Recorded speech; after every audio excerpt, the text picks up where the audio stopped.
শুভ ও শুভ অ্যাম্বুলেন্সের ভেতর নিথর দেহের পাশে বসে চিৎকার করে কাঁদছেন শুভর স্ত্রী। চারপাশের বাতাসও যেন ভারী হয়ে গেছে তার আহাজারিতে। মাত্র কয়েক মাস আগেই তারা বিয়ের পিঁড়িতে বসেছিল, একসাথে সংসার গড়ার, স্বপ্নের ঘর বানানোর হাজারটা পরিকল্পনা ছিল তাদের। কিন্তু ভাগ্যের নিষ্ঠুর খেলায় সেই স্বপ্নগুলো মুহূর্তেই ভেঙে গেল।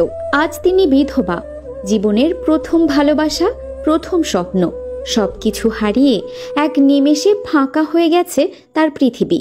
শুভ ছিল পরিবারের ভরসা, বন্ধুদের হাসির কারণ আর স্ত্রীর ভবিষ্যতের স্বপ্ন। কিন্তু এখন সেই শুভ পড়ে আছে নিথর শরীর নিয়ে। কোনো শব্দ নেই, নেই হাসি, নেই জীবনের ডাক।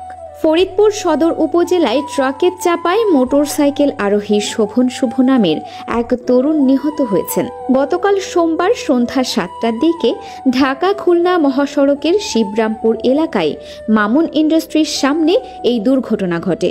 নিহত শোভন শুভ মাগুরার মোহাম্মদপুর উপজেলার মিজানুর রহমানের ছেলে। মিজানুর রহমান ফরিদপুর পানি উন্নয়ন বোর্ডে চাকরি করেন। চাকরির সুবাদে পরিবার নিয়ে তারা ফরিদপুর শহরের গোয়ালচামচ মহল্লায় থাকেন। করিমপুর হাইওয়ে পুলিশ জানায় 3 বন্ধু মিলে একটি মোটরসাইকেলে করে রাজবাড়ির গোয়ালন্দ থেকে ফরিদপুরে যাচ্ছিলেন। পথে একটি রিকশা গলিপথ থেকে হঠাৎ মহাসড়কে উঠে আসে।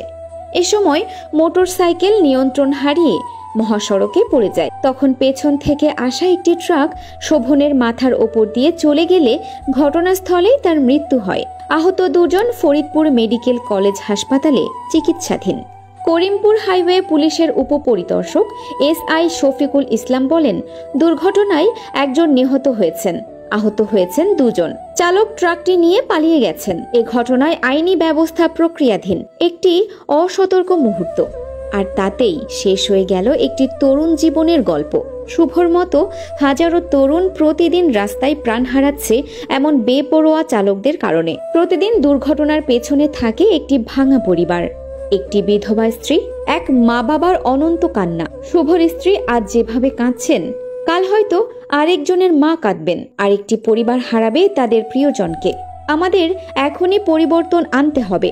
চালকদের আরও দায়িত্বশীল হতে হবে, ট্রাফিক আইন প্রয়োগ কঠোর করতে হবে এবং প্রত্যেকে নিজের জীবন ও অন্যের জীবনের প্রতি দায়িত্বশীল হতে হবে। শুভর মৃত্যু শুধু একটি দুর্ঘটনা নয়, এটি একটি সতর্কবার্তা।